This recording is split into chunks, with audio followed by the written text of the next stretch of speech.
based nonprofit engaged in the production and distribution of independent digital black media. Find out more by going to blacktalkradionetwork.com or blacktalkmediaproject.org and look for the menu tab, Crowdfunding Black Media. Black Talk Media Project, helping to provide you with new black media for the new millennium.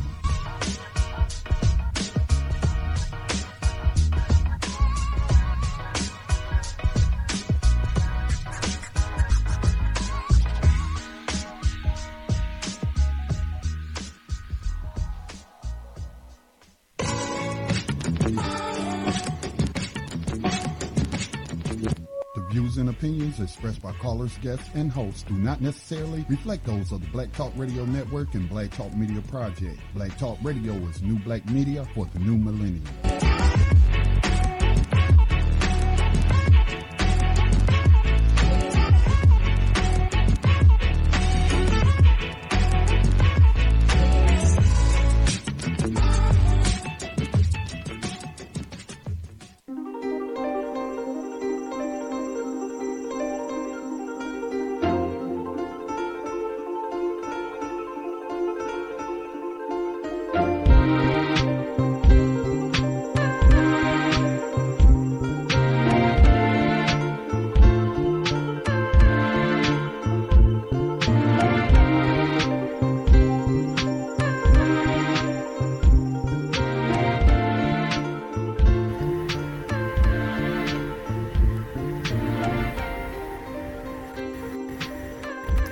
Greetings, peace, and namaste, hola, bonjour, barkadai, yayadai, and anything else. Greetings, everyone. Greetings. Welcome to the Mind, Body, and Spirit Radio Show. We are here tonight. It is Wednesday, January the 25th, 2017. Plowing through this month. As I always say, the days just seem to fly by. It's just so amazing. We are already going into February. Speaking of which, in February, for those of you sports fans, Houston is hosting the Super Bowl. And I'm super excited about that, even though I don't watch sports anymore. But it's just going to be so lovely with the extra energy that will be here in Houston during that time. I don't even know who's possibly playing. I think I saw something like the Falcons, or I don't know, maybe New England. I don't know who somebody's playing. I'm sure Scotty knows. Scotty, who's playing in the Super Bowl? You can tell us who's playing in the Super Bowl. I just absolutely have no idea, but I am super excited about whoever is playing. And once I know who's playing, then I probably could possibly say, yeah, okay, I think I'll root for that team this year. But anyway, so Super Bowl here in Houston, looking forward to that. I know there will be thousands and thousands of people coming into the city. And one thing about that's not so exciting is, as we know, on top of gentrification, we also have, when these events occur in these major cities like this Super Bowl coming to Houston, the city of Houston wants to put on a good look for its visitors. And so, in many cases, the homeless people are collected and forced on a bus out of town for that weekend so that the city can look just beautiful to all of the visitors, especially people that come to a city for a Super Bowl. So there was an article, I believe, about Houston. Okay, one thing about Houston also is these people in Houston, they love their dogs. They absolutely love dogs. Pets. There are just tons of pet shops all around town. So there was an article about dogs, possibly the stray collected and also taken to the Humane Society and euthanized. Oh, these people in Houston had a fit. But they hadn't had that much of a fit about the homeless people. But I mean, they weren't nearly as upset about the homeless people being removed, dislocated, as they were about the animals. But anyway, I know people have their thoughts and feelings, but I just wanted to say before we get into our mind, body, and spirit show, um, I really do hope that the homeless people are able to find some shelter and not be sent out of town just for their weekend. That's even though they may not quote unquote to some other people believe that, oh, that you actually have a home, so what you don't have a home, so what difference does it make where we place you? Some of these people do consider an area their home, because I've seen it here in Houston. We do have a skid row here in Houston. So I hope that all the stray animals and the homeless people are safe. Even when we have the visitors come into Houston, we welcome you, but we just want to also make sure that those people are not displaced. So welcome in to the Mind, Body, and Spirit show tonight. We are talking about women, and oh, here's a fabulous woman on the line. Icy Hot. Welcome in, Icy Hello. Hot. Hello. Namaste and greetings Well, and all of that. thank you. Namaste. I finally Yes. got it together. You finally what? Got it together today. Oh, you got it together? Got it together, yes. What did you get together? Everything I needed to. Fine. Oh, great. Well, you know what? That's a wonderful way. I completed everything. You what? I completed everything that I set out to do today. You know what? I wish I had a hand clap sound effect for you. But so, you know what? What's even better than that is me clapping. Oh, thank you, because that's so hard to do some days. It is. It is. It is. It is very difficult. It's. You know what? It's difficult enough as it is to make a list, to write those goals out prior to that day. I had an advisor that would always say, "You need to make your list out the night before. Don't wake up trying to write your list of things to do. You need to have that done the night before and get started on it." I don't always follow that. I have to be honest. But I'm glad that you mentioned that, because in 2017, that is what's needed in order for me, I know, to accomplish all the many things that I have going on. So you accomplished everything. That's wonderful. I'm super excited for you as well. Yeah. I am. I am. I think, let's see. Hey, Featherlight. Featherlight is under the weather, so we want to lift her up in prayer. She is listening. Yes, but we want. Our healing spirit is going with you right now to touch it. I know. I know. Poor dear. Oh my goodness. I really do wish that you will recover, have a speedy recovery, Featherlight, because we miss you. We miss you. But I will read Featherlight's poem that she has submitted to us tonight on women by Sister Angela Davis. So I will read that in absence of Featherlight, her poem, her mind, body, and spirit piece. So don't fret. Let's see, Delta. Do you have your mic together, Delta? I see Can you. You hear me? Yes, Delta, we can hear you. We just want to make sure your mic is working. How are you, Delta? All right. How y'all doing tonight? Oh, wonderful, wonderful, absolutely wonderful. The weather is so beautiful here in Houston. I've meant to clip a video of the breeze blowing through my window, because we're able to have the windows open now. It's only like about 69 degrees. I mean, it's just gorgeous here in Houston. I am loving it. It's one thing about the South. Delta, you're in the South. Yes, I am. The weather's so nice right now. It was so beautiful out today. It was really nice. Ooh, that sounds cool. Makes me want to move south. Oh, at least just have a beach home somewhere. Yeah, Yes. absolutely. So tonight, ladies, we are talking about women, and I'm so glad that Mother Hattie is on the line with us because she is the founder of Women United, and we're talking about when women unite because, ladies, we have to give props to sisters organizing and putting things together like Sister Empress with the Million Woman March, and Yes. yes, these women that organized, excuse me, this past weekend. But and Mother Hattie, you too have something going on with Women United coming up that we all need to mark our calendars for. Could you share that with us? Oh, yes. We Oh have Women yes. United locally here. We're doing a couple of things in collaboration with Dr. Soleil and the Million Woman March, 20-year commemoration anniversary.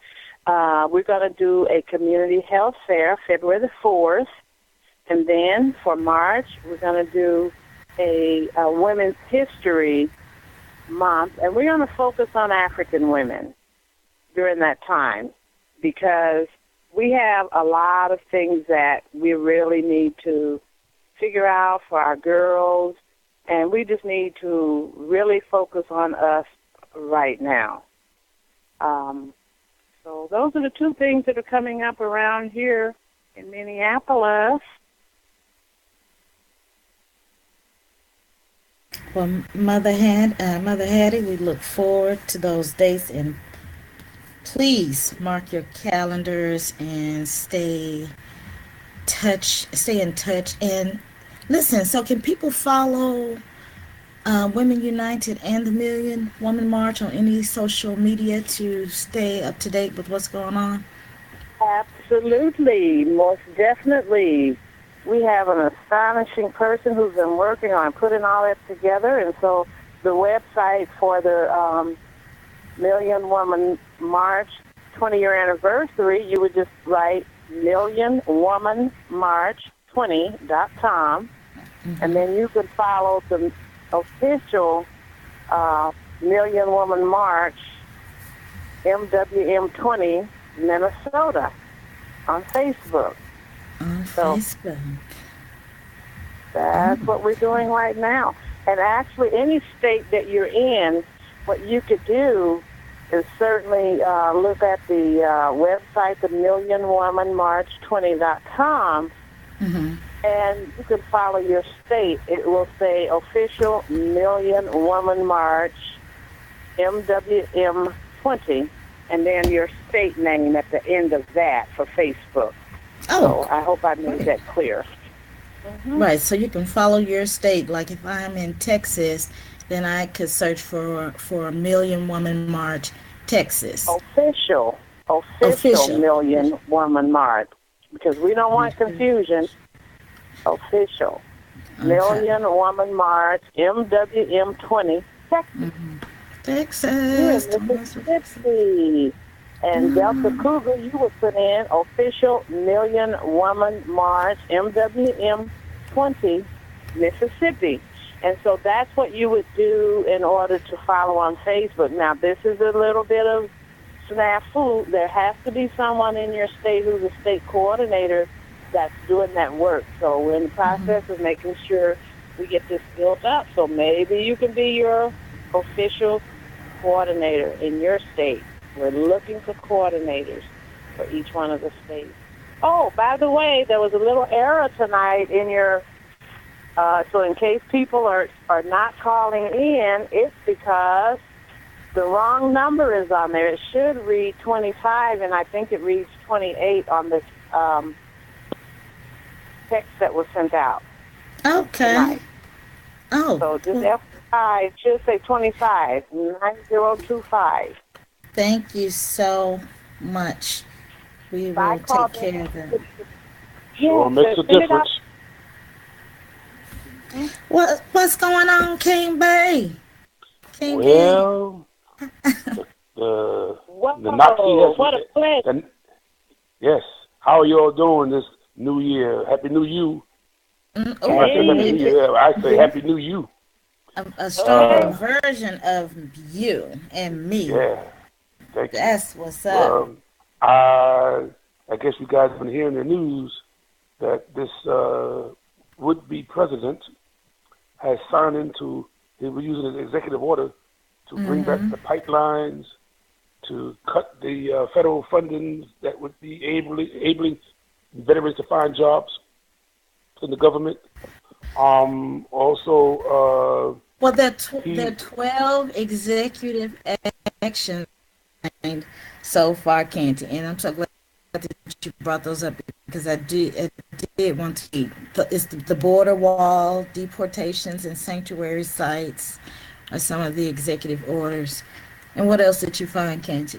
Well, it's like the staff is going like chickens with their head cut off, trying to keep up with his lunacy because the spokeswoman for him, she got a good grilling from Chuck Todd this past Sunday on Meet the Press about this thing called alternative facts.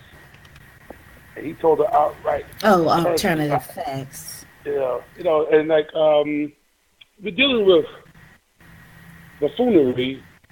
It wasn't so sad, but this man is a very sick man.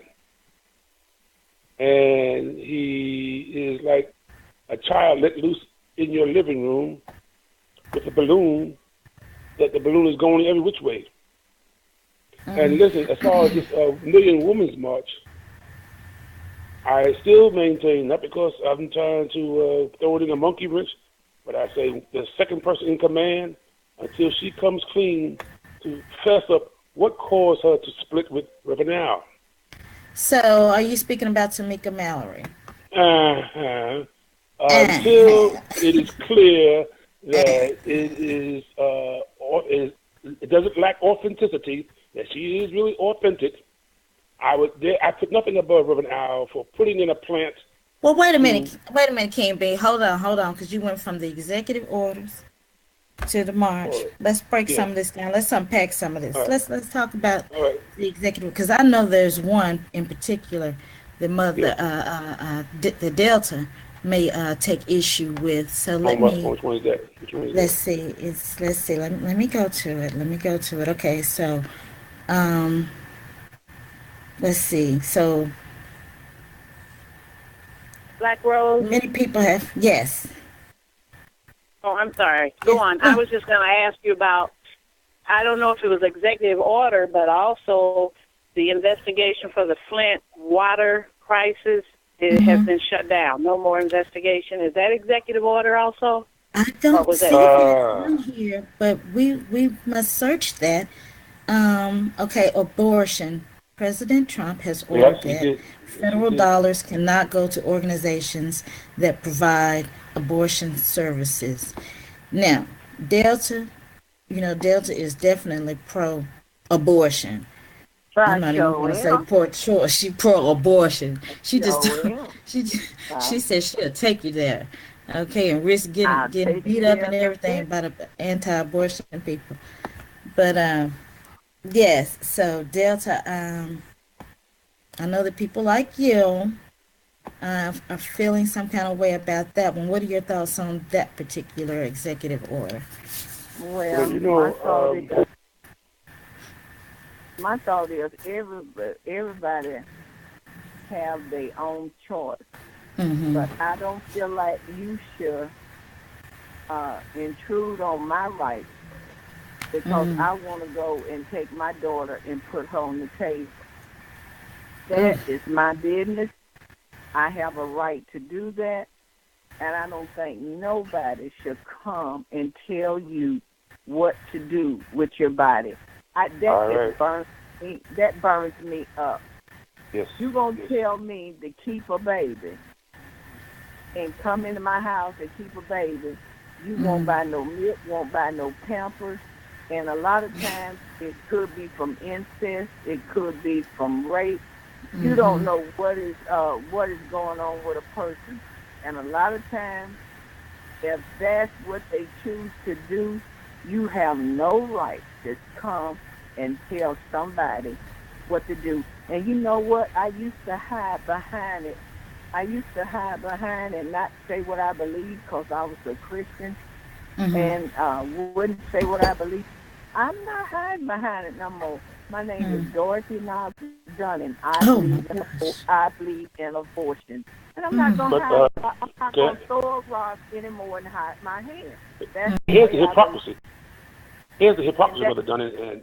That's right. I'm not going to do it anymore. That's what I believe. That's right. If I stand before the church, that's what I'm going to tell them. That's what Yeah, well, and you shouldn't.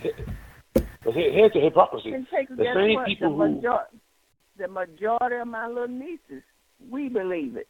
We'll take you there in a minute. Delta, we need you to speak in your mic a little bit closer, please. You sound a little faint. Can you hear me better now? Just a little bit. You still sound somewhat faint, though. Hold on, let me see. My but go ahead, King B, while she's getting that together. Volume. Yeah, it sounds clear to me, but here's what I think is the hypocrisy, you guys.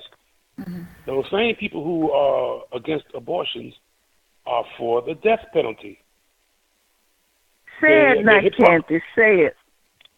They are such hypocrites that if the mother don't want that child and know that she can't raise the child because the father is not going to be there to help her raise that child, the father don't have the means to give her the economic support. So now she raised a child that is going to end up in the wrong crowd, getting into trouble with the police, ends up in the court system, and ends up in jail, and he's waiting for the date to be executed. None of these pro-life people would dare stand up and say, no, we don't want to take a life because we can't give a life. They will take a life. And those same people who are against abortion will take a life. When your child reaches that maturity and commits a capital crime, your child is going to go to the death chamber. And that this Cheeto cheese-looking creep in the White House, he is such a madman, so much against women, that I wish the women, those same tons of women that was in Washington, D.C. and across the nation would understand. It's not enough to just come to Washington, D.C. and go back home and wait for the next God knows for what. I say come back down to Washington and tarry a while. Like I'm saying in church until the Holy Ghost hits you, tarry a while. Even if it means civil disobedience, getting arrested for civil disobedience, or tying up the courts, filling up the jails. This is war. This man here and his stooges, they intend to turn back the hands of time. They feel highly threatened by the fact that black people are not going for the okie doke. For most of us are not. The ones who are caught up in this class thing, they're trying to hang on like Clarence Thomas and, his club. They're trying to hang on for dear life because they're not ready to confront white supremacy because they see nothing wrong with white supremacy. They are accommodationists for white supremacy. So we've got to deal with those women who are still not clear about what we're up against. This is a madman who admired the teachers of both the philosophy of both Hitler and Mussolini. He's a third-generation German. He talks he walks like a duck, talks like a duck, quack like a duck. He must be a duck. The man is a Nazi. And that he will use, he's being used by the Zionists. You saw what he did, wants to move the capital of Jerusalem into Israel, from the Palestinian territory, Arab territory, into Israel.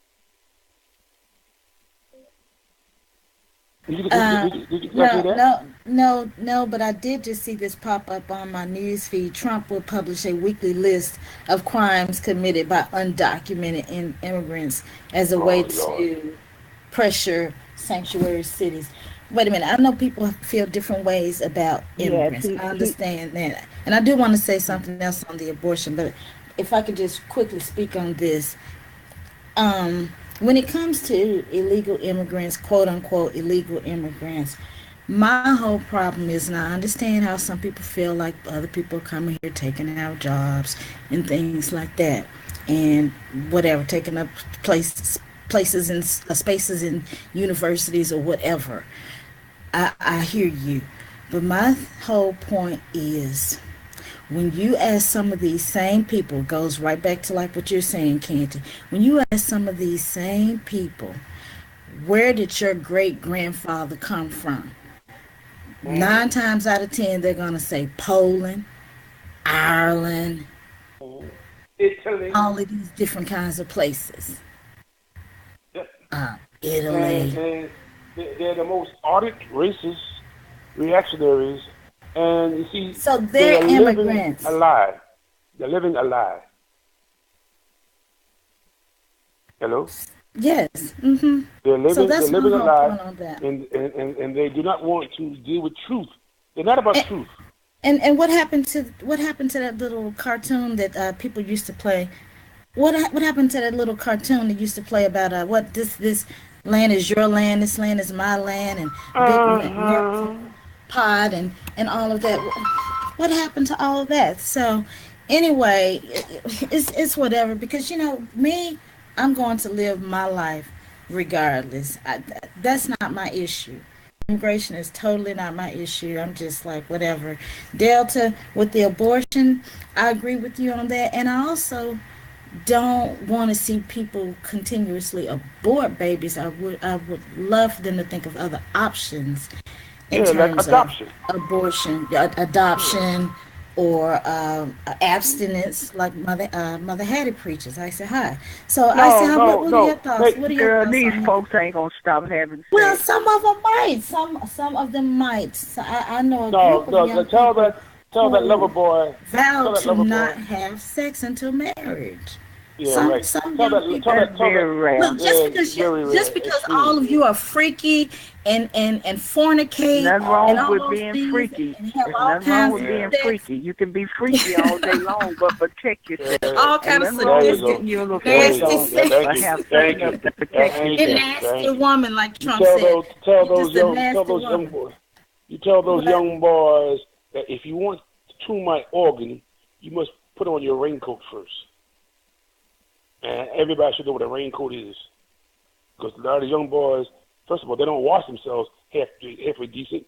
Now they want to put their traducer into this girl's organ, when not only is he spreading unwanted child possibilities, but giving her an infection. Okay, These young but boys. since it's Women's Night, and I don't mean to cut you off, Kenty, I just got a good thought. Since we're talking about women tonight, let's go back for 1 second to Women's Night. Y'all may get offended, but we're talking about Women's Night. That's right. No. We got to take control of our own life as women. We cannot look to no guy to take control of our life. We got to do this for ourselves. And women are, and people may not like what I'm going to say, women are got to stop being so stupid. You got to stop being stupid. And if you know he got 3 babies over here and 4 babies over there, why you want your baby to be number 10? As usual, I'm going to have to speak up on that one. This is war. Number one thing you have to understand about, I think, the abortion issue is this. If these individuals are coming in now and they're stopping that, you see, America has one resource left, and that resource is, guess what? Human resources.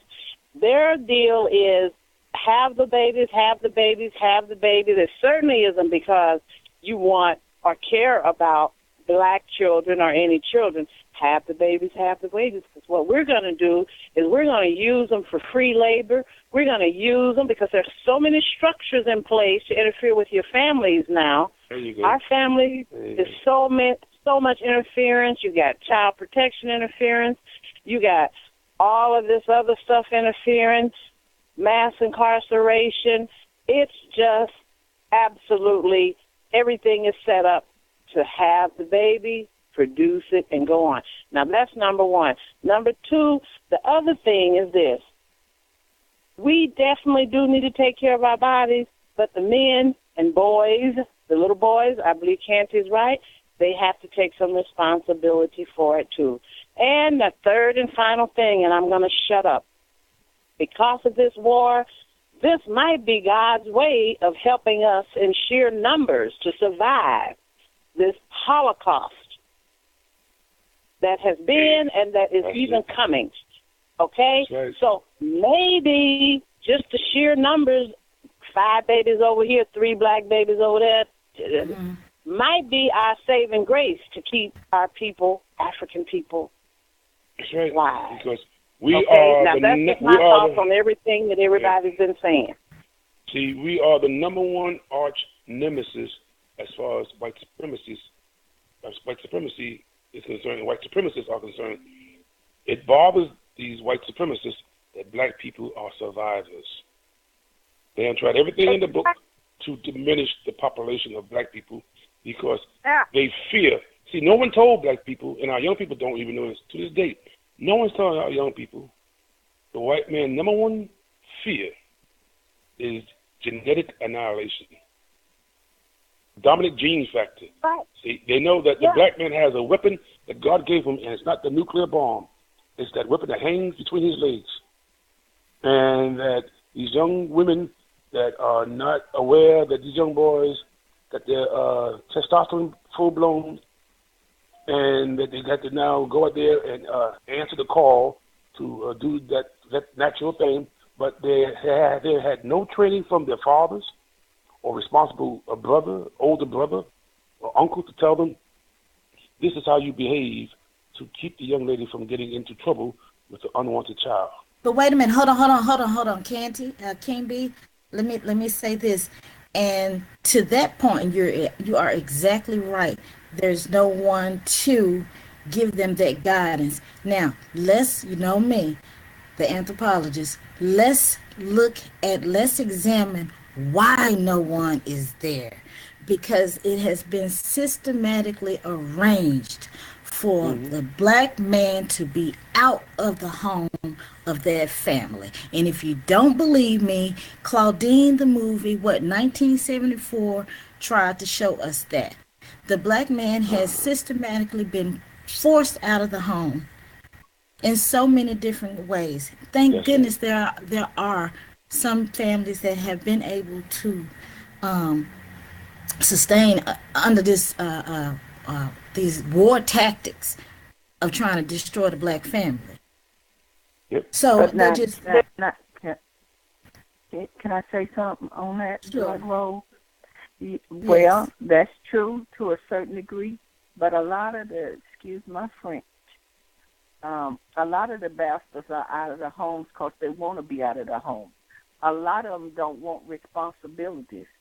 They do not want responsibilities. What is wrong? See, now I'm just got to keep it real.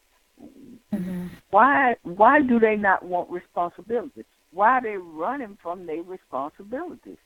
It goes back to them not having that structure and that guidance. Thank you. And this Thank goes you. it goes so far back from when you take a person out of their culture, when you separate families, and when you don't have the mother and father, that's why we see all these wars in different places on the continent and in Honduras and all. When you separate these parents, when you kill off the mother and kill off the father, and then you have these orphan children, and then they say, ooh, they don't even know how to survive. How the hell I know how to survive when you killed my damn parents when I was 3? And I had nobody to continue teaching me the culture. How am I supposed to survive when you dump drugs in my neighborhood and my mama on crack and my dad is in jail because he got caught up in the dope game because you disenfranchised us and didn't want to hire my goddamn daddy. So he had to sell drugs or do whatever to feed my family. Right. But I'm supposed to survive and have responsibility now. And how about these young women in these underdeveloped countries that are raped by these white executives or white men who come to these poor countries for one purpose only, to get these young girls to use them as sex slaves, and then there's nothing to help these young girls if they get pregnant by these white boys. And it's so sad. Huh? Sorry? You're saying something? You said... Sorry. They're chopping I'm this here, guy. Candy. Go ahead. I'm here. Go ahead. Yeah. Well, I'm saying that the idea that these young women that are in these poor, underdeveloped countries, where these dictators are supported by this government. See, there's two kind of dictators: bad dictators and good dictators. Well, these good dictators, as far as this one is concerned, they don't mind letting their people be exploited. The land is not being freed up, and you get all this problem with young women who are used as sex slaves. A lot of times, they are sold off to white men who use them as sex slaves. Now, when they come to this country, they have no skills, many of them. Some of them are working menial jobs that black people and white people wouldn't dare want to work at. You know, I've seen Mexican women cleaning housing of these Hasidic families right in my neighborhood. And you got the Hasidic woman standing over her like she's a slave master, making sure this poor Mexican woman is cleaning her house properly. And you would be amazed at the nastiness of the way they handle their garbage. But the idea that these Mexican women are coming over here and they're working a job that you wouldn't even think about wanting to work in. So the sexism in this country, the racism, and the classism. Now, when they come here, they are despised and rejected, but no one wants those jobs that these people who come from poor, underprivileged, underdeveloped nations are working at. And you get these rich migrants coming in here from Taiwan and from Hong Kong. They come from well-to-do families, paying 6 figures for their green card, paying mega bucks to go to a college right across the street from where I live called Pratt Institute. They're going to LIU.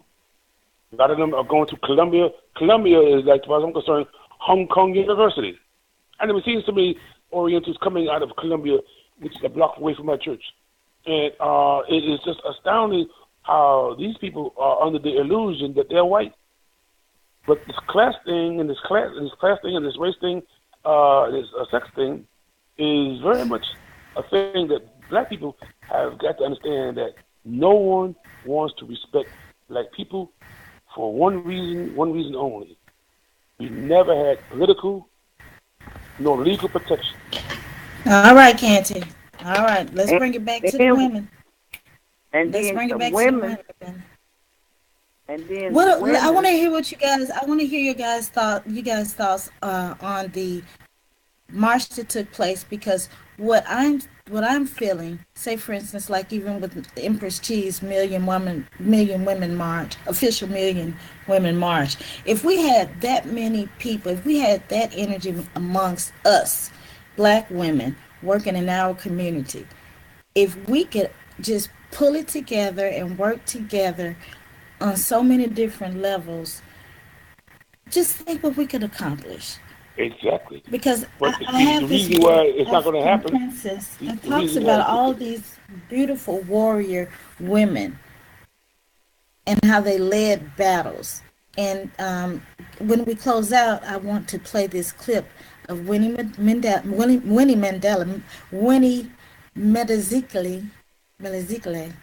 Mandela. My girl. Nelson Mandela's wife. Last year she spoke and she addressed women at this women's banquet. So please stay tuned for that in the second hour of the Mind, Body, and Spirit show. But listen, I want to hear what your guys, I want to hear your thoughts on this march and how we could collectively focus that energy on building our communities, building ourselves. A lot of us need to build ourselves first, and then branch out into the community. See, this thing with how people coming together is going to be very difficult when you got those people who are in these sorority. Hello? No, we can't hear you, King B. And call back, King B. You can't hear me.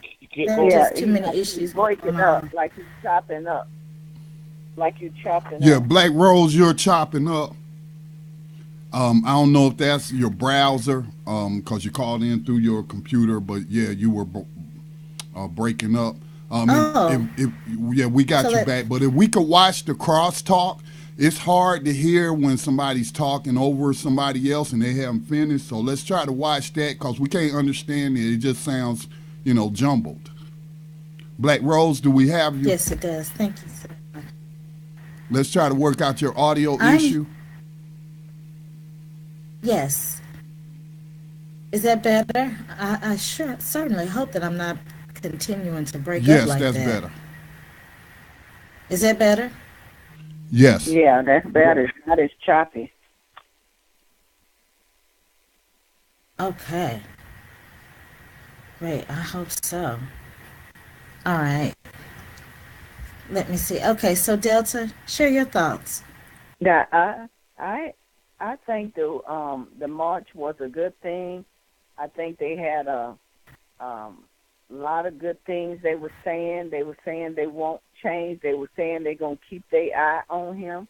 They were saying everything that he do, they was going to go over it with a fine-tooth comb. They wasn't going to let him get away with nothing outrageous. They was going to come back and they was going to check him on it. But most of all, like everybody was saying, when it was all over, it was a good rally. Even there, and let me tell y'all how the rally got started. That's why my hat is off to Miss Hattie and them and different ones who's trying to put on a march. This march got started with a lady. I saw this. She gave the interview on CNN. She wanted to do something. She just posted on Facebook and told her daughter she would like to march to protest against Trump policies. And the lady said she just posted it on her Facebook. And the lady said next thing you know, she had 100 hits. Next thing you know, people started sharing it. And that's how the march got started. They had no idea that the march was going to take off like this. So in our community as women, we have to take a stand. And once we take a stand, we okay. Now let me go back to the march. I applaud the women for taking a stand. And they took a stand to say, hey, we keeping our eye on you. We don't like what you done. We don't like how you treat the people. Now, see, y'all may get upset with me about this. I'm keeping it towards some of the policies.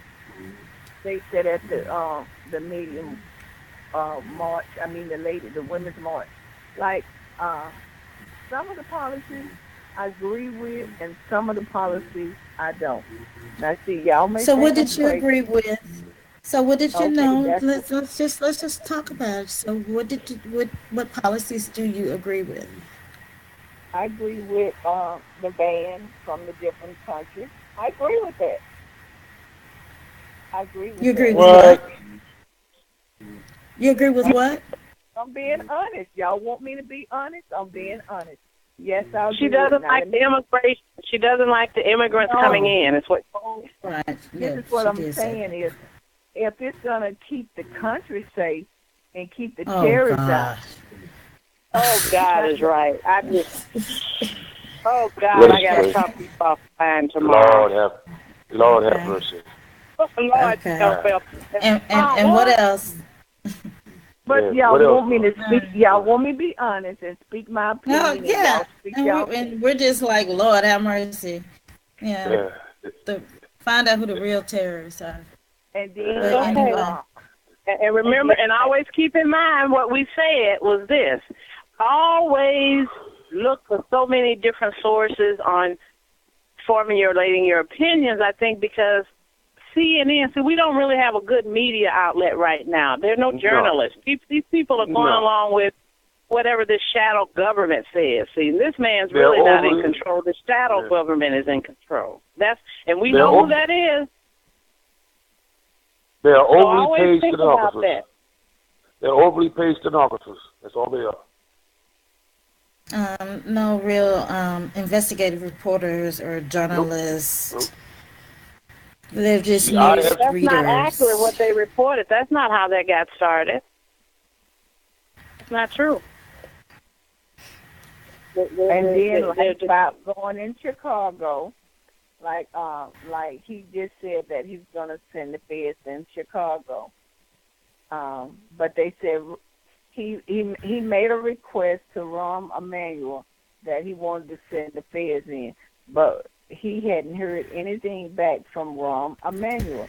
Now, I agree with that in a sense, to send people in. And now let me tell you why I agree with that one, y'all. To send the feds into Chicago? Yeah. What feds? Yeah. Trump, that's all ICE. over the news. ICE. That's The ICE all over the news. What feds is what I'm asking you. The federal government. Are you talking about? Are you talking about the police stuff that's going on? I don't know. Are you talking about the Attorney General? Well, Who is the Attorney General going to be, though? Who are they sending in? Who are the feds? It may not be Sessions.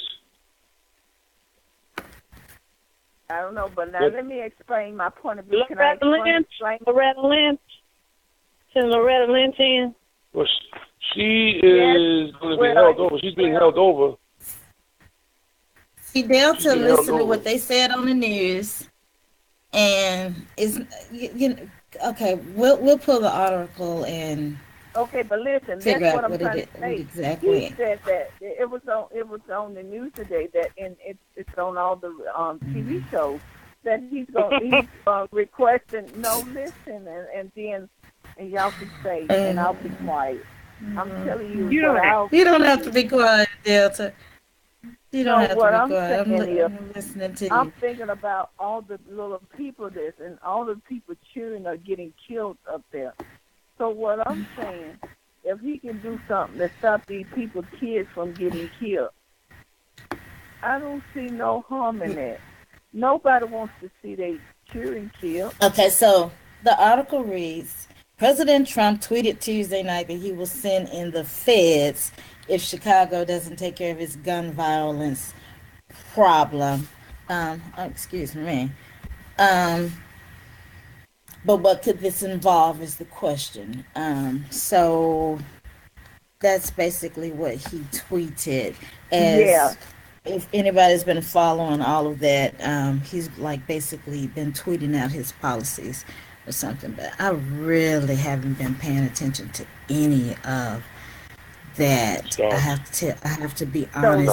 I'm paying attention, but not paying attention. And when I spoke with Brother Brown the other day, that's exactly what he said. We have to pay attention, of course.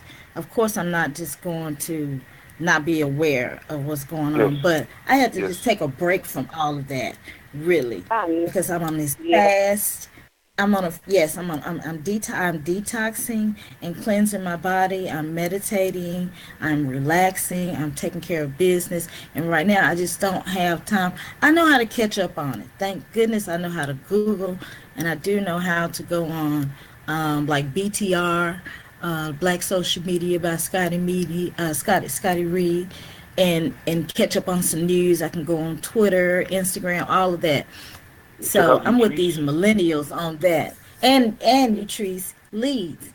So I have my alternative media sites, and that's why they're trying these Obama and the rest of these people, not just Obama, but all of these people, these unseen hands, are attempting to silence and neutralize alternative media with all this what the fake news story is, the fake news. That's what it's just ridiculous. These people play games on top of games, on top of games, only to confuse and discombobulate people even more. It's amazing.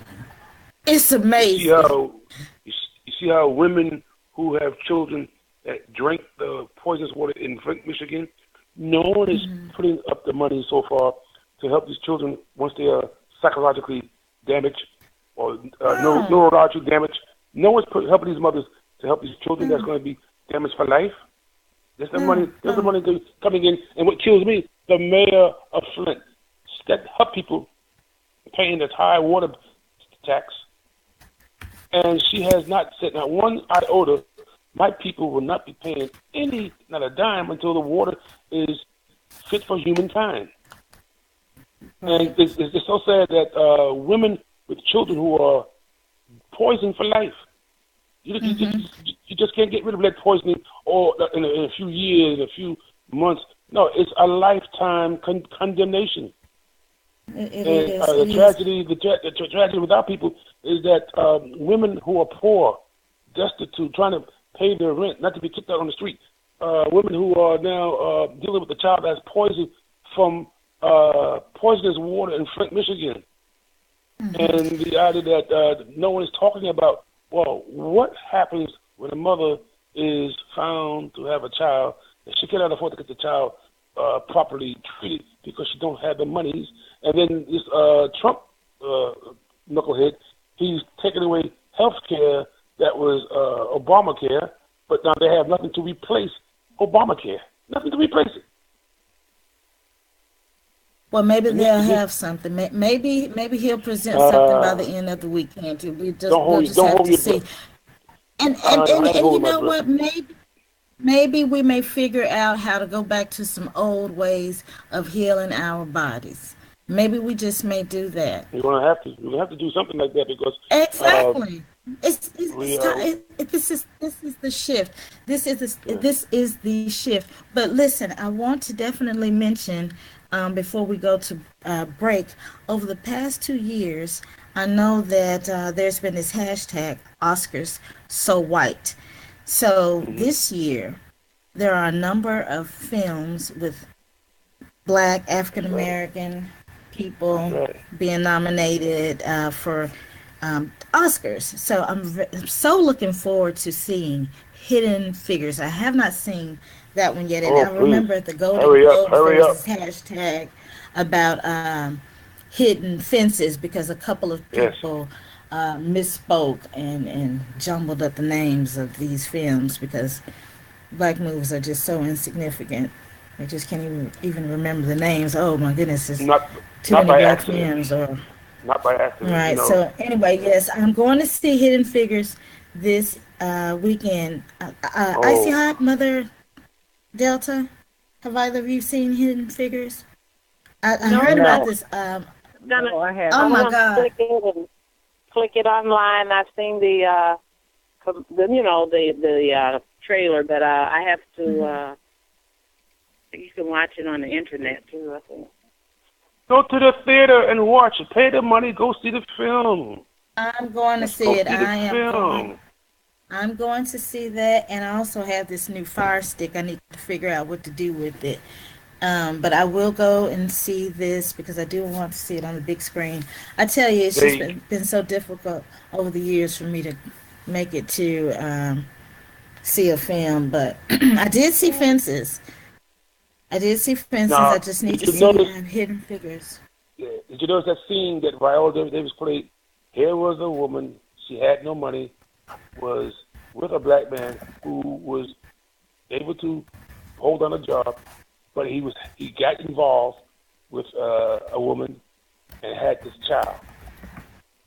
And the way she handled it today, no matter how much a Black woman claims she might love her child, her husband these days, or her boyfriend, if he told her he's got another woman pregnant outside of her home, she would put him out in his clothing and he's done. That woman, this woman, who Viola Davis played, she had a serious subliminal message for Black women of today, where this Black man not only was so sorry for what he did, but he brought the baby to Hold on, Canty. Before you go into all of that, I just have to say, Viola Davis played that part, and she is one of the people that is up for an Oscar. I believe her and Octavia Spencer are both up for Best Supporting Actress. I have to pull that list. But, oh my gosh, Viola deserves this one because Octavia Spencer won that Oscar, the Academy Award for The Help. So it is time for Viola Davis. Now, this film, Moonlight, I've been hearing so much about this film, Moonlight, and then we have to take a break. I know Delta has a few hot topics. We'll have to hear Delta's hot topics also. But this film, Moonlight, which I have not seen, I kept hearing all this buzz about Moonlight, And so finally today, when I went online to see, now I see why there's such a buzz about it, because it's about some gay man living in Miami. That's basically what I could gather from it. But I'm sure, yes, there were quite a few people that would enjoy seeing a film about a gay man walking around living in Miami. So Openly gay? that, Huh? I suppose so. I suppose so. What the film what is the IBM page says is Moonlight is about a gay man in Miami. Let's see. Let's take this call. Let's see. Caller from 973. You have a question or a comment? Welcome into Mind, Body, and Spirit. Your mic is open. Caller 973-783. All right. So, caller, let us know when you're ready to speak. But They so robbed the Viola sister. deserves that. Yes, but they robbed the sister who was in Hidden Figures, who was the one wearing the glasses. I forgot her name, but she started in Empire. Taraji. Yeah, Yes, yeah. yes, Taraji. So they gave it I to love Taraji. they gave it to Olivia, but denied it to Taraji, and she was the one that was doing the math that kept the NASA on the ropes. Had it not been for her brilliant mind about knowing what math equation to use, it would have been over for NASA. And the And way she that's did a that math, woman. The yes, power of a woman. yes. So relevant to And our it time. also shows how black people were always genius, but we were beaten down so bad that we began to believe that we are nothing. We never did create anything and could do anything like math. She solved the equation that caused NASA to go to the moon. I mean, just figure that out. This woman was such a genius, Right. and the way the way she played that role, it was so I have to convincing. I have to agree. With Scotty saying that's something that we always do, and that's we always seem to turn over secrets, turn over our knowledge, just surrender all of our knowledge to building somebody else's empire. Why do we Yeah. continue to do that?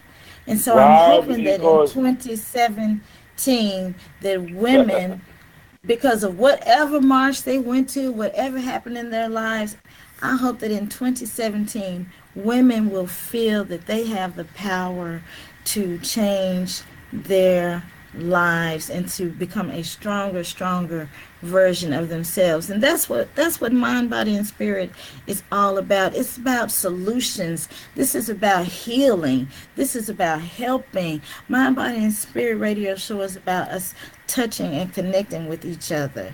And so I think we're going to take a break in just a second. And then Delta, do you have some hot topics for us? Yes, we got All our right. first black judge. Delta, when we come back from the break, Delta, then come on in with those hot topics. But right now, you are listening to the Mind, Body, and Spirit radio show, and we will be right back. Stay tuned, and we will play that Winnie Mandela address to women. Mind, Body, and Spirit. We'll be right back. Take it to the bridge. How do I say it? Take it to the bridge. Oh, yes.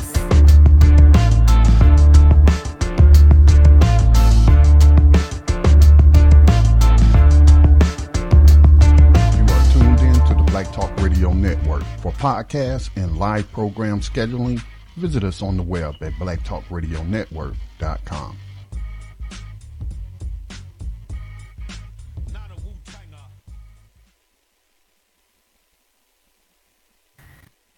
All right, and we are back here at the Mind, Body, and Spirit radio show, and you can tune in. Go onto the Black Talk Radio Network page and donate to the Black Talk Media Project so that we can continue bringing you this Black Talk Media. Delta, let me get Yes, your mic open there. All right. So Delta, I know you have some hot topics for us. yes, we got they got the first ever in the state of Alabama where Jeff Sessions come from. Now listen at y'all. In history, they got the first black district attorney who won and was a black woman. She have made history. They never had a black woman as district attorney and ran for office and won. They have never had that office held by any black person, especially a black woman. Just won that seat last week, and that is a history moment. Imagine the whole state. Now The say that whole, again for me, Delta. Now she is, and what's her name? okay, I don't have the name. I don't have the article before me. Y'all forgive me. Delta. I'm sorry, but So she's now from where is she? the state of Alabama. But she's from Jeff Sessions come from. But listen at what I'm saying. No black person have ever held that position. You win that position by running for office. And the black woman surprised everybody. But she was the assistant. And they voted her in, and the people said they didn't look at her color, they looked at her credentials because she was the assistant and she knew the job. And she ran and she won. She won. And that is history. It hadn't been, she the first one in the state of Alabama who ever held that position and won. It ran and won. So that is a black history moment. It certainly But to is, me, Delta. Thank you. I it wish is we had to a me name. that then we have a young black man from Michigan. He's 21 years old. He made history. He won first representative, the youngest black representative in the town of Michigan. So in Saginaw, Michigan. So what I'm saying is that's a history-making moment. Then now let me give you something else. We have a black boy, or a black young man, him and his friend, and the young man is a businessman, and he was in some part of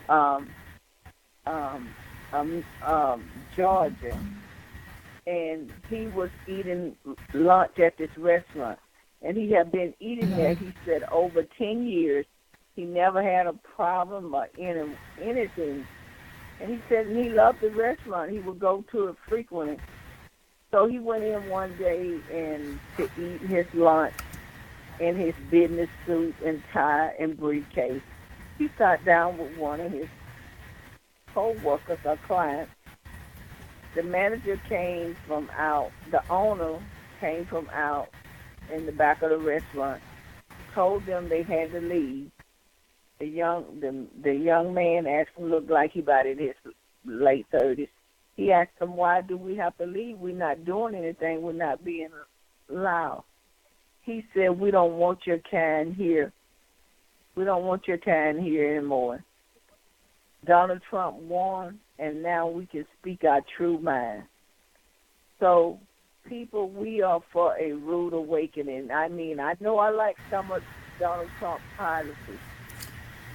But I don't like a lot of hatred and bigotry. Well, I don't know why people aim for a rude awakening if they had been just paying attention all their lives in terms of what's going on and not just living in their bubble, then they wouldn't be so much for a rude awakening. So, but you're right. I guess some people are because they have been living in a bubble and not realizing that this is a racist country that promotes all kinds of division and poverty and hatred for other people and fear and greed. But then also, too, let me say this, and then I'll let someone else talk. They did a CNN town hall meeting tonight, and they went into all these different states, and they went into the coal miner states, and they asked him, why did you vote for Donald Trump? And they said the main reason they really voted because they was losing jobs by the thousand, and they wanted jobs. And they said they should have known that their jobs were going out with all of this different technology being integrated into the workplace. So they should have known that. People are always dependent on jobs. Yeah, but you know what? When you got a family and kids and a wife, and you need to be thinking about their future. Your family got to be taken care of. That's what they were thinking of. But anyway, let me tell you the story. And they were speaking to them tonight, and the lady began to cry. She was saying, I didn't really believe. She said, I really, truly, and I'm so sorry. She said, I thought it was just a lot of rhetoric. She said, a lot of people really didn't believe that he was going to do what he said he was going to do. She said, people thought he was just saying this in order to get votes. Nobody really believed that he was going to ban people and do this. So now a lot of the people who voted, now it's like a rude awakening. But the CNN media said that they knew from day one he was going to do what he was going to do. Because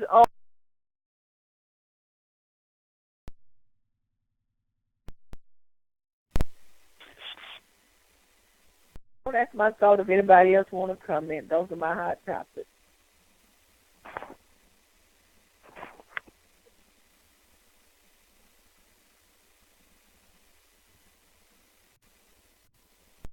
Hello?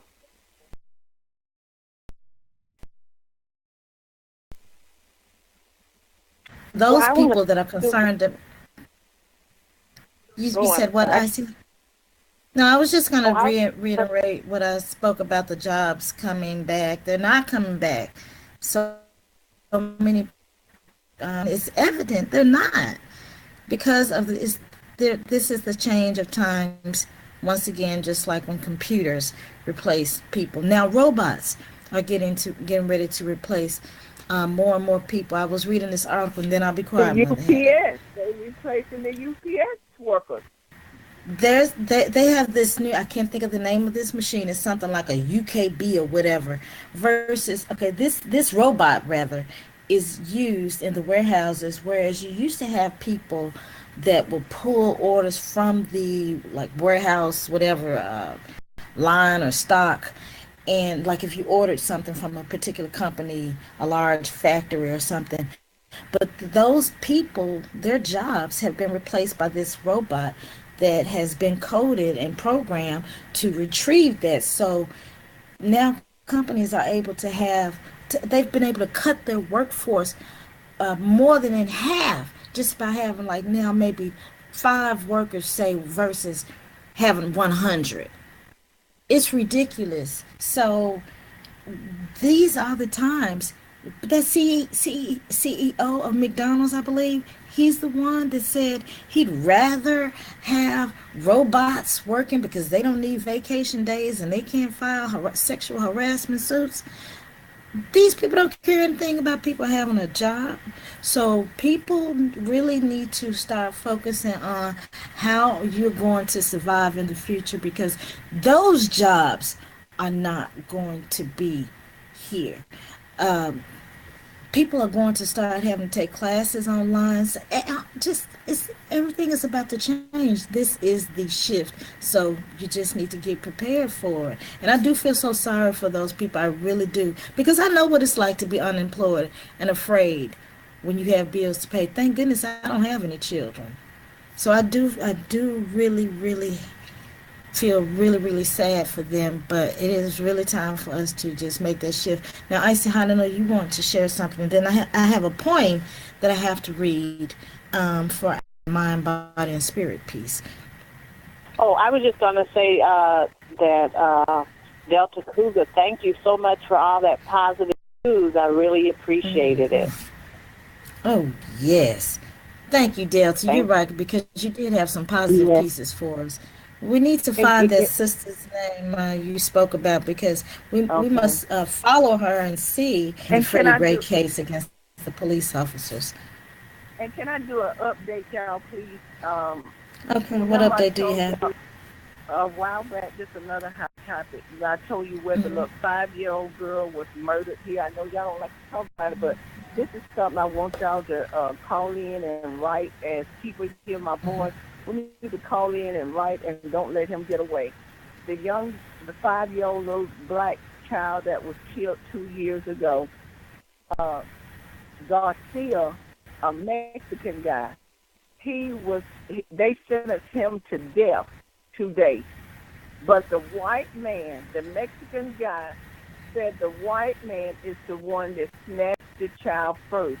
He said when he went to the house, the baby was already tied up. They let the white man testify against the Mexican man and set the white man free. So we need to set him free. Oh, yes! Yes, this is why I'm telling this story. And so I remember this story. I do remember this story when you told us about the little girl. She disappeared. That's right. The NAACP and all of them came down. Well, they need to come back down because they let the white man go. But the Mexican man said that the baby was already tied up. So that's a story that we need to stay on because they let the white man go free. They sentenced the Mexican man to death today. So the white man is out walking around. Well, and I'm sure there's some type of Latino. I'm sure there's some type of Latino community there also that needs to support the brother. Yes, they need to be organizing, and I'm sure they are. But let us know if you hear anything about them organizing as well. Now, he admitted to raping the baby. He admitted to his part. Oh, wait a minute. Lord have mercy. Wait a minute. Hold on. I was wondering, what do you mean, that brother? No, ain't no brother. No, neither one of them. But the problem is they both need to be sentenced. They both need to be sentenced. That is what I'm trying to say. Excuse me. Child, I don't want to hear anything else about those crazy ass people. Let me read this poem. Okay, this is the poem that Feather Life is asking us to share for the mind, body, and spirit piece. So let me try to get into a poetry voice. Oh Lord, Delta brought that rapist into this arena of mind, body, and spirit. Woo, Delta, Lord have mercy. Let's read this poem about women. Oh, that just hurt my heart. I had to really think about it and listen to what you were saying. Oh my goodness, let me massage my heart. Oh, goodness gracious. Okay, everybody massage your heart. Massage your heart and come into a peaceful place. Okay, because we have to keep the air clean and relax. Okay, all right, this is a poem for every woman. This is for every woman who cries herself to sleep, who lies alone in bed at night, who stays awake, unable to sleep. This is for every woman who is scared of being hurt again, who has been left behind, heartbroken, who needs to be given something to believe in. This is for every woman who needs to feel, who wants to feel desirable, who feels like no one else even cares. This is for every woman who has loved another freely, who shows how much she cares, who accepts others for who they are. You are beautiful. Everything will be okay if you can believe in yourself, but most of all, and I think that is very, very, very significant and relevant for Black women, because in so many ways we have had to try to attempted to be accepted and blend in and not be too black at some point. So many of us, maybe not you and maybe not you, but so many of us have had to basically pretty much assimilate. So it's important for us to love ourselves and understand our value and be grateful most of all, and understand how royal and beautiful we are, and make it a point when you see these, especially young sisters, young babies, and they have this natural hair, nice sweet look about themselves. Say something nice and special to them, something encouraging to them, because these children are bullied so much, and for that child to have enough strength to say, I'm not going to feel that I have to have weave down my back in order to be pretty, that I can wear my hair the way it is, the way that it grows out of my scalp. I am loving me. I always try to give them a compliment. I saw a young girl today, thick, beautiful afro hair. And I had to make a point of saying, oh, your hair is beautiful. And she just kind of looked like she complimented me. And I want her to know that she is beautiful. I want our young girls to know their beauty and value their beauty. So I love this poem that Featherlight shared with us by Angela Davis, because we don't need to continue to burden ourselves with trying to be accepted. We only have to love ourselves and know ourselves and be comfortable with ourselves, I would say. Ladies, you have any thoughts on the poem? Yes, I do. What you have, Delta? Yes. We must think highly of ourselves. And like you said, we have been conditioned so to think, and I must say I'm kind of that way too, that we have to have long hair and put the weave in our head, and we think that the only way we be looking nice, it's mostly like a stereotype. We think that if we don't have the good weave, then we've not accepted, we've not beautiful. And so now with everybody being natural and stuff, a lot of the natural now is looking so pretty. I like a lot of it. I even like the low cut. But most of all, changing your hair, changing your weave don't matter anything. You got to go down within in order to feel good about yourself. First, you got to realize within that, hey, I feel good about myself. No matter if my hair may not be straight, no matter if my skin is dark, no matter if my skin is brown, I still feel good about myself. And this is however you are, whatever size you are, correct. whatever color you are. And let me just say this really, really quickly about the weave, Delta. And it's absolutely nothing at all wrong with black women wearing wigs or wearing weaves, because ancient African women like Queen Ty created wigs and weaves. Egyptian and African Nubian men, depending on where you lived and what time of the what time period, what era you were in. At one time, there was so much radiation coming through certain parts of the earth. You had to have some type of protective gear over your head and your hair.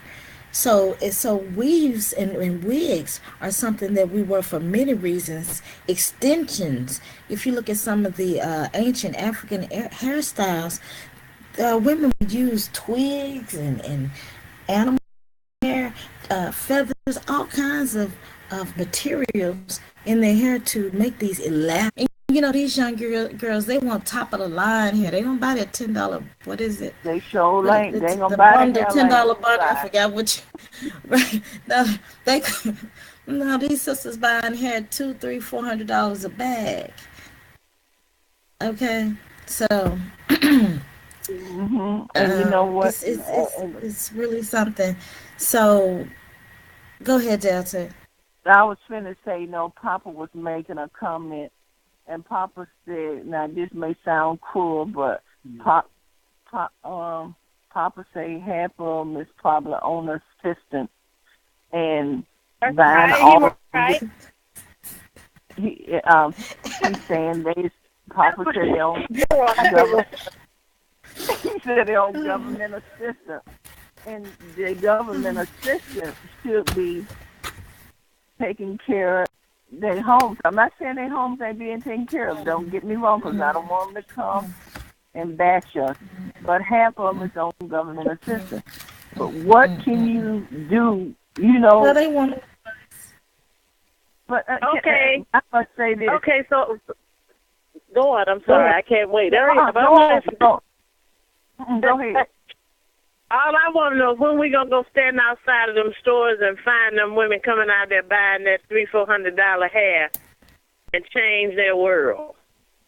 Help them to understand some things. That's a good point. That's a good point. I'm actually missed what you said. Could you repeat that, Icy Hot? No, I'm just saying, when we gonna go stand out front of them stores, hang around in there, see who buying that $400 hair, and help them to understand some things. Oh, absolutely. Now, you are exactly right to help people to see why is it that you feel you need this hair, and you need to have it so long, and you feel that this is the standard of beauty. When at one time Queen Tower, her nappy, nice little, what do you call it? A cute little tight afro was like the standard of beauty. They have brought into some of this mess, and that's where they are. They don't know who they are.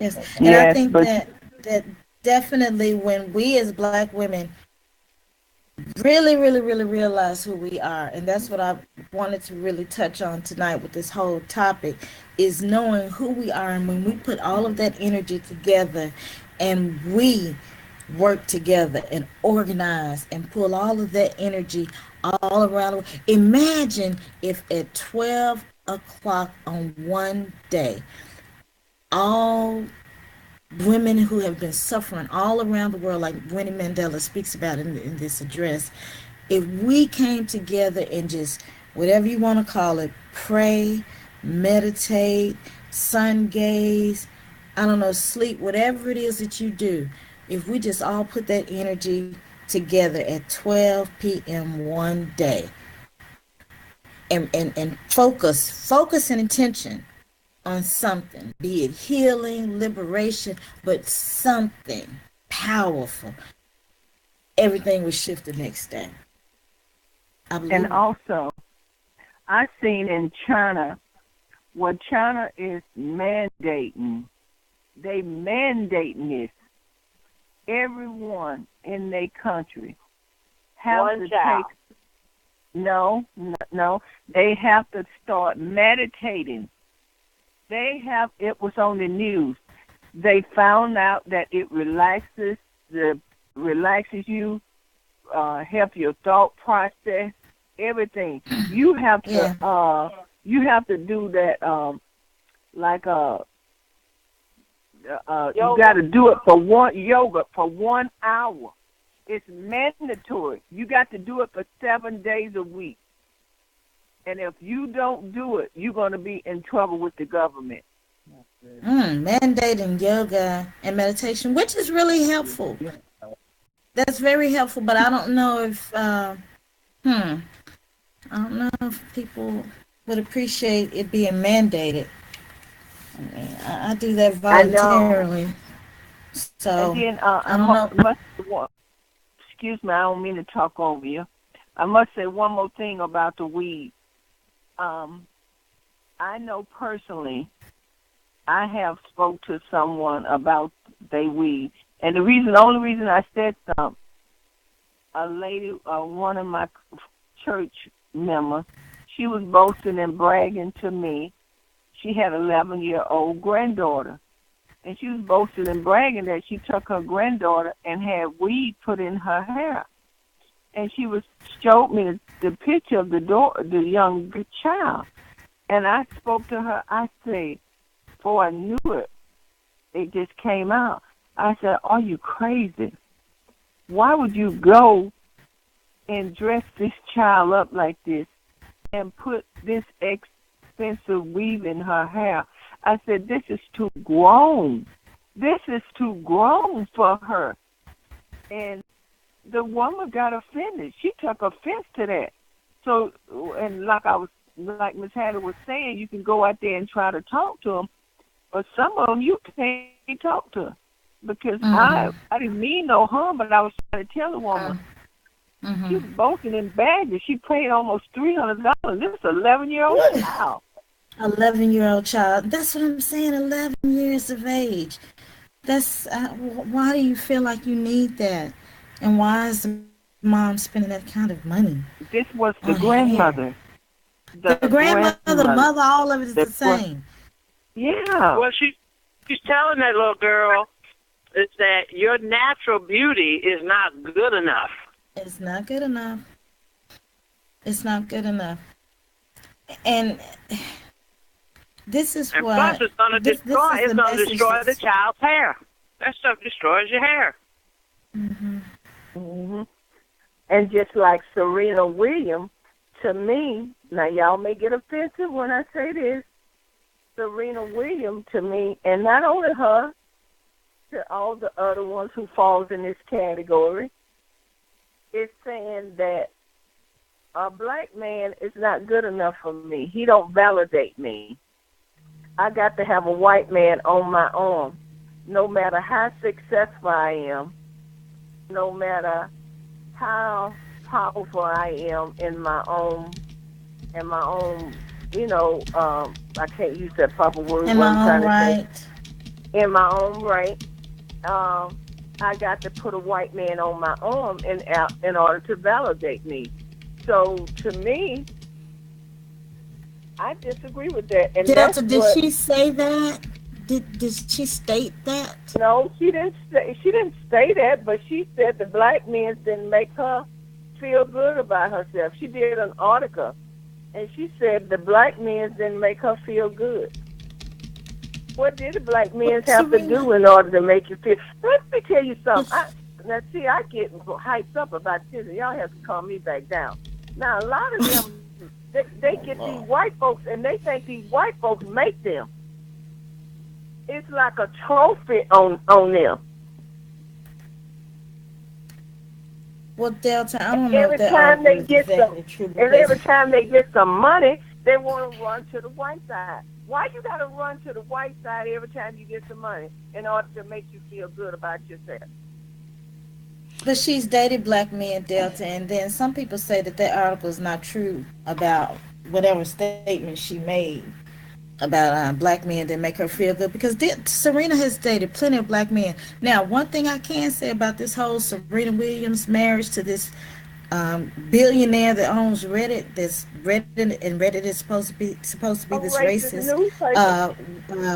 it's a website. No, it's not. Black Rose, if I can, I'm over here chomping at the bit. And Delta, I say this with love in my heart, but you need to change up your sources of media.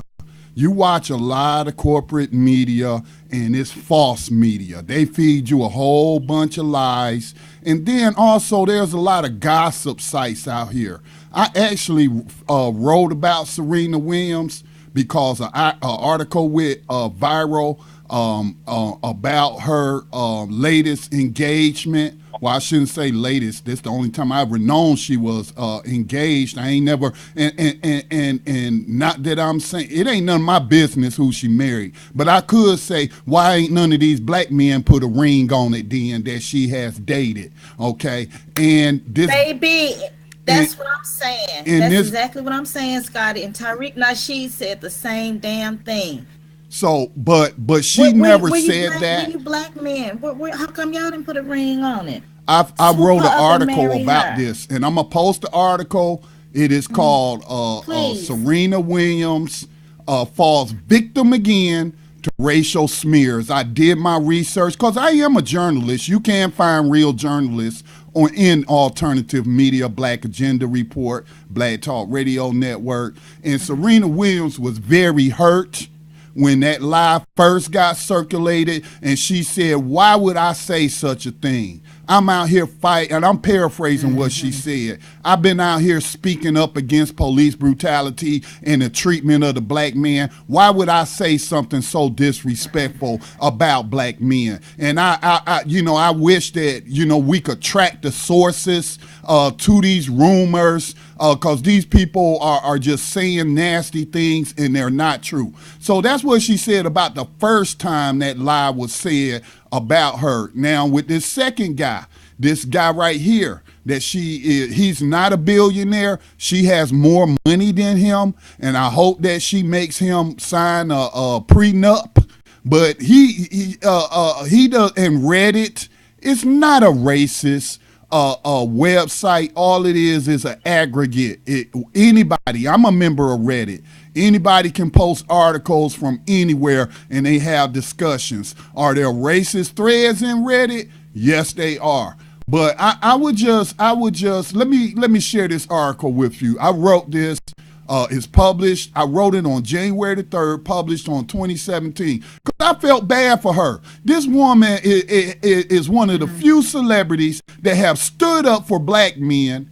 And why I would never marry a white person. At the same time, she gave plenty of black men a chance to put a ring on it, but they didn't. So, but this is what I wrote. Yes, she did. In 2004, email chain letter attributing comments to Serena Williams that were insensitive to black men were particularly nasty. The chain letter featured false quotes like Miss Williams announcing she had stopped dating black guys because a white man is the only real choice of a successful black female. The smear was debunked by Snopes, but Serena seemed to be especially offended that anyone would attribute such anti-black statements to her, and that they were readily spread mainly by black blogs, but includes even white-owned platforms like The Griot, apt to contribute to the racial clickbaiting for profits at the expense of high-profile public figures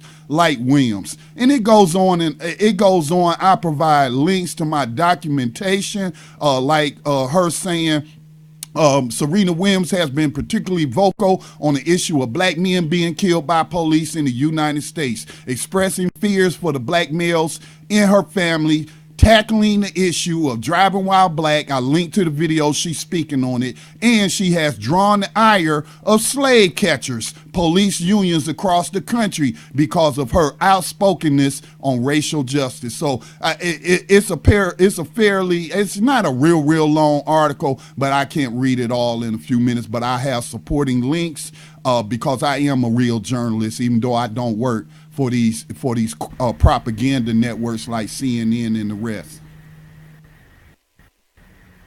Well, those people are probably the ones that started the rumor and the lie.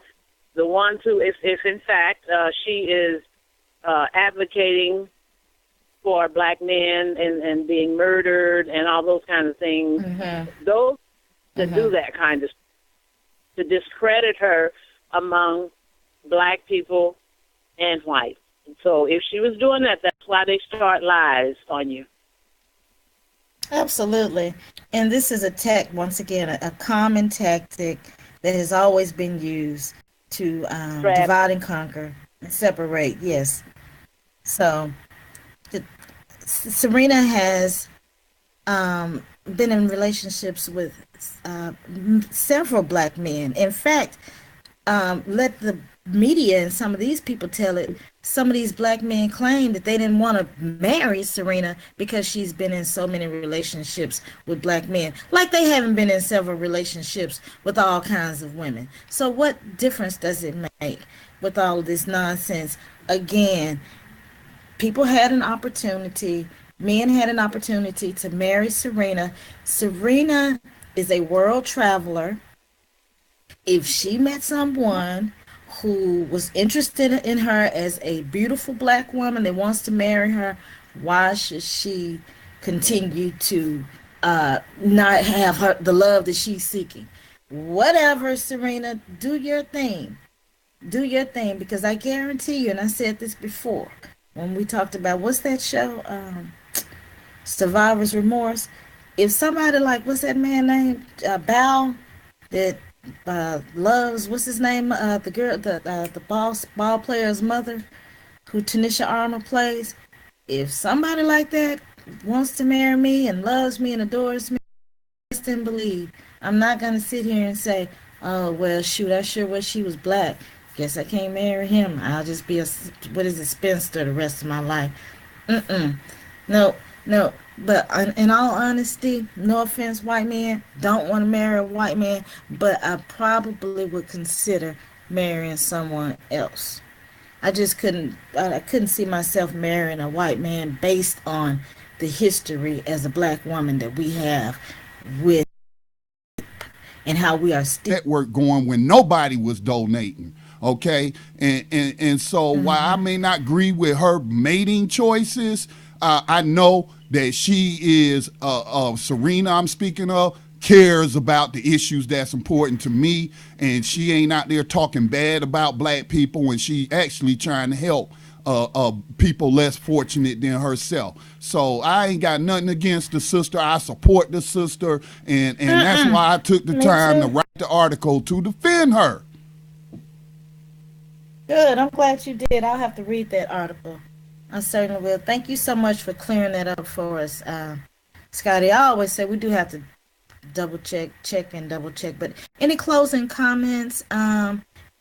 Would anyone like to share a positive note about women before we go into this Winnie Mandela clip? Well, I can say that black women have always taken the brunt, the burden, and survived and still stood. And still, as Maya Angelou said, and still I rise. So we are and have a special place, and we should always recognize who we are. And there are so many role models that have been placed before us for us to take a look. So many of them. All the way back, Queens of Africa. Thank you. Thank you so much. And speaking of womb power and when women unite, remember you can always go on to the Women United page. I see how, before we go to this clip, would you like to share that website again, and also the official Million Woman March webpage? How can people find out more information?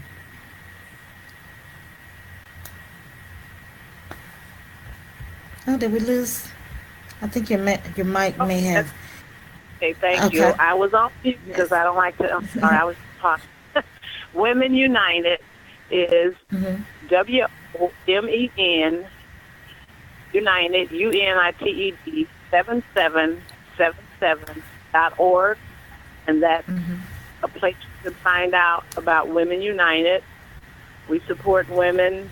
We're very empowering of women, and we're using our energies between now and October 2017 to collaborate and to work very hard with the original Million Woman March and Universal Movement, Dr. Soleil.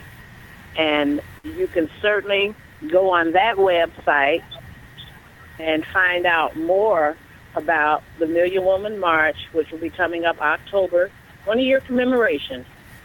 The Million Woman, that's MILLIONWOMAN, March, MARCH, 20.com. And again, I said, we're still looking for coordinators in all of the states, and it's an international movement. All right. Well, thank you so much for sharing that, Isaiah Hahn, and we will definitely keep our eyes open and ears to the ground. So thank you for tuning in. We will get ready to close out with this clip on with Winnie Mandela, one of my favorite people, speaking. She's addressing a room full of beautiful women, and she speaks about the struggle and the power of women. So, Scotty, can we cue that clip up, please? Yes, ma'am. Just waiting for it to. Monsieur Scotty. Yes, ma'am. Just waiting for it to load up, and it will be getting started. Thank you so much. You know they Gracias, senor. I am actually practicing my foreign language. Allow me to say all protocol observed. All right, Winnie Mandela. There are too many beautiful women here, and all the gentlemen who are here are also women today.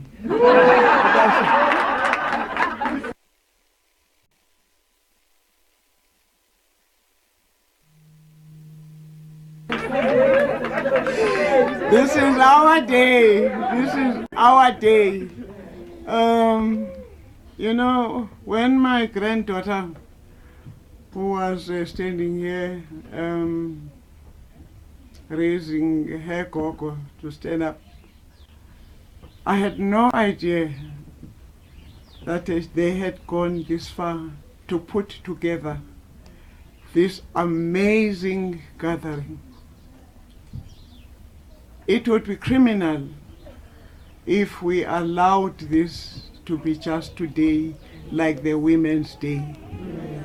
The Women's Day, which has just become one of those days that are celebrated once a year, when women, in fact, should be celebrated every day. And the wonderful speeches we have heard here, I'm so proud of the Wits SRC president.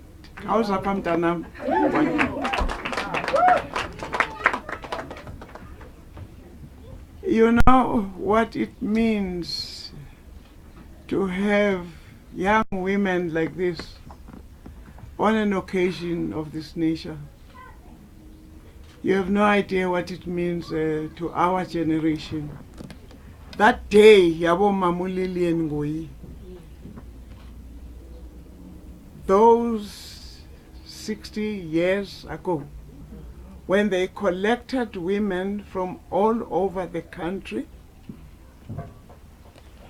women who were walking barefoot, women who came from the countryside with their babies on their backs.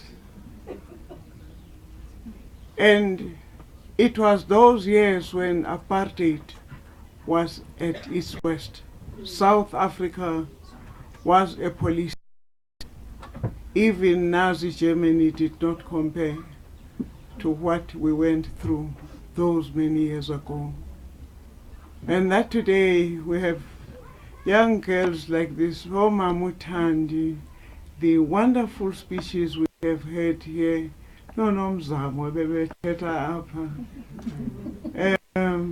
so open and frank. This was the idea of this forum. About what you are doing, which generation here to conditions.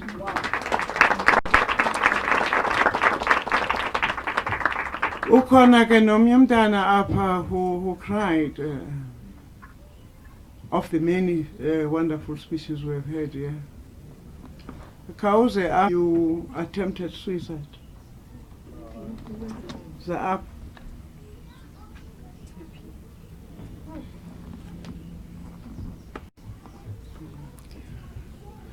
You actually symbolize the pain for the liberation of our country, and the struggle those days was our opium. We were so hooked by our thirst for freedom that we did not foresee that in 2016 I would hear a young girl, Ongangawe, saying she has attempted suicide. That has landed us up to this situation in which we find ourselves. Namhlanje, the DA is able to get metros from us. And you, women, are in the majority. What have we done to South Africa? All of us need to introspect and find out what have we done to these children. Ukuthi namhlanje there would be a young girl, Ongaga, who said suicide many times. We'll try and find an answer for you. We will try, as of today, we women, we must roll up our sleeves.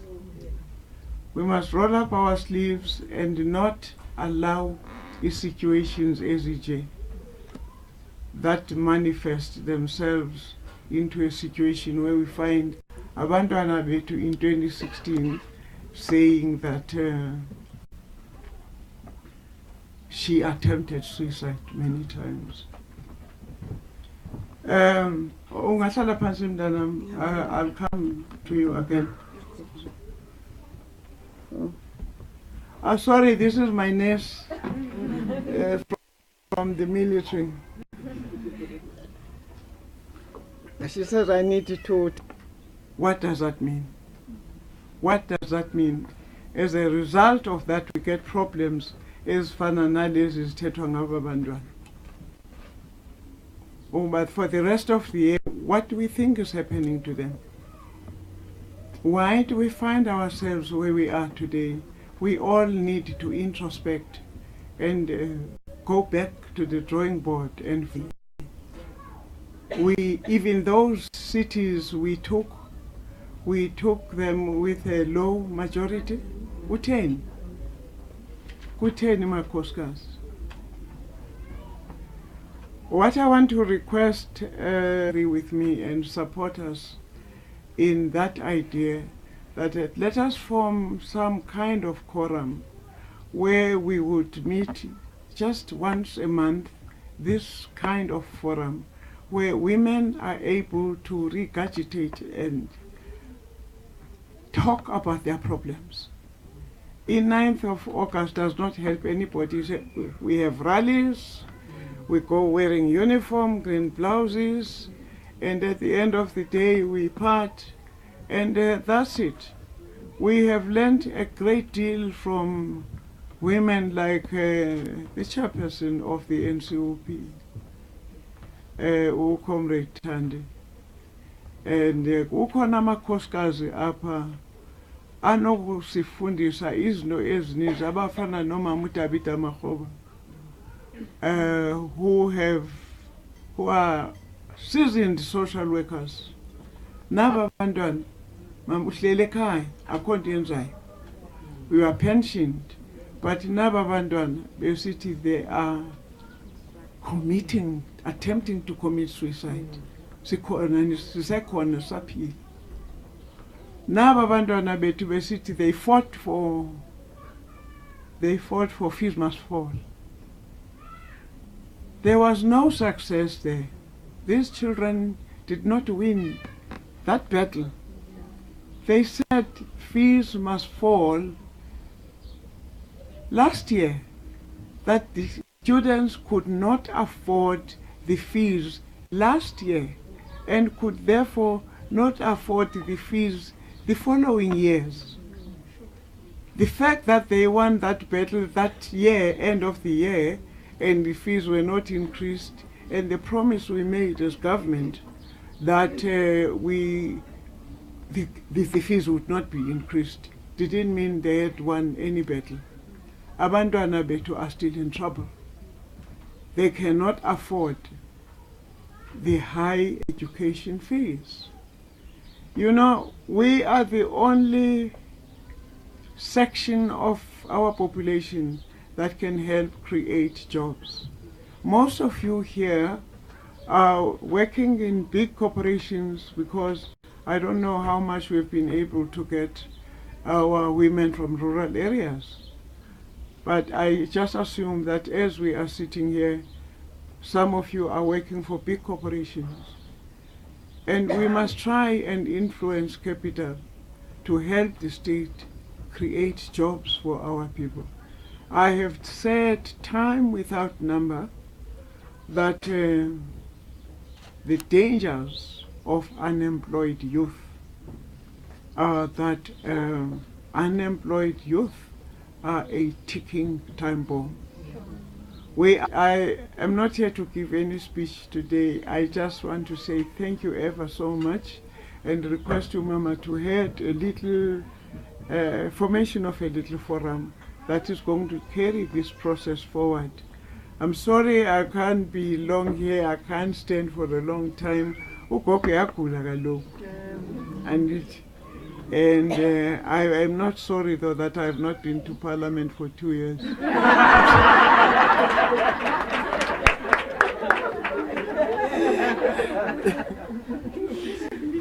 Before a medical certificate iphele bendiye kugqirha wam ndithi mona gqirha ndisagula kakhulu. My friend Thandi Modise knows I think the file must be this thick in Parliament full of my medical certificates. So I am really hoping that this is going to bear wonderful fruits and that we're going to proceed from now and we'll have our next occasion next month. Because for the first time we listened to you, not representing anybody, but representing yourselves. And you were talking from the bottom of your hearts, not afraid to say, "Eish, by the way, I can't say this because I'm in so-and-so's camp."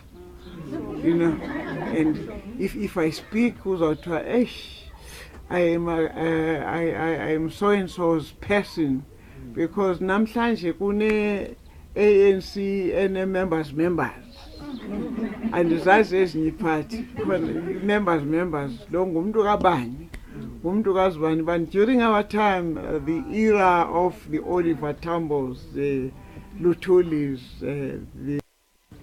all the leadership, the cream abo Chris Hani, ayingekho yonke loo nto leyo. Tina, we used to say support you honestly. Why are things as they are today? And it is of Lukahlukene, we are in camps. We women have got the power to return the African National Congress to its former glory. I am not saying everybody here is a member of the ANC. We are here as women and as mothers of South Africa and as grandmothers of South Africa. And that is the forum on which we should base our discussions. Akukho mntu who has any ideology here, just like 1976. When the children of 1976 took up to the streets and said enough was enough, they were the youth of South Africa. It seems we only operate honestly in that kind of forum where we are South Africans and we all unite under the South African flag. Most of the topics were not touched here today, so what I'm suggesting is that we carry on with this kind of forum, and even those subjects we did not manage to touch today, so we should be able to discuss in our next forum, like women's abuse, violence, domestic violence. There is so much we needed to discuss, how we should view our constitution. Are there any amendments we need to make, to recommend be made in our constitution? What about racism?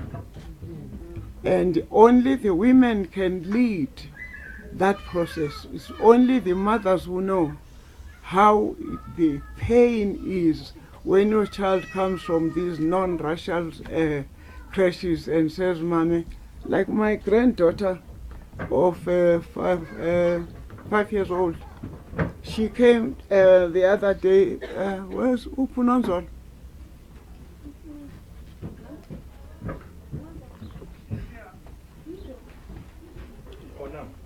My 5-year-old, her daughter, came from school and said, you know, Gogo, Ramos, there's a little boy I like in school, his name is Ramos. But this is a non-racial crush. But Ramos said he likes my pretty face, but he didn't like my kinky hair. 5-year-old. And this boy is of her age. And then we are surprised when there are sparrows of today calling us monkeys. And we think it's a joke and it doesn't affect you. It affects only that person who was called a monkey. It insults all of us. These people must not tempt us again. These people who are of the other color must not go back to that racism which drove us to the forest. We are still there. We are still alive. And singayisusa nanini.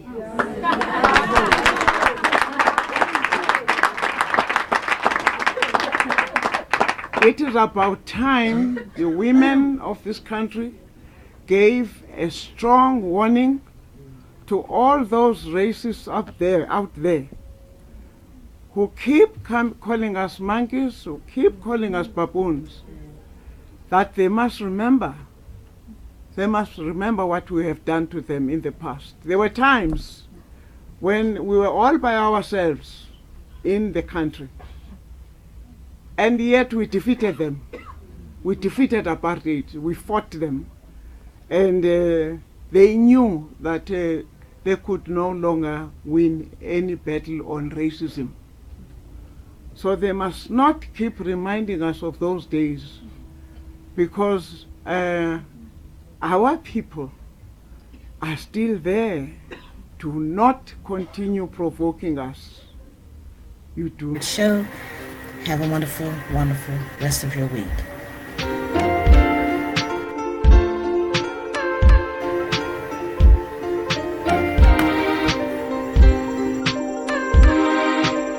The organizer has ended this Uber conference. Goodbye.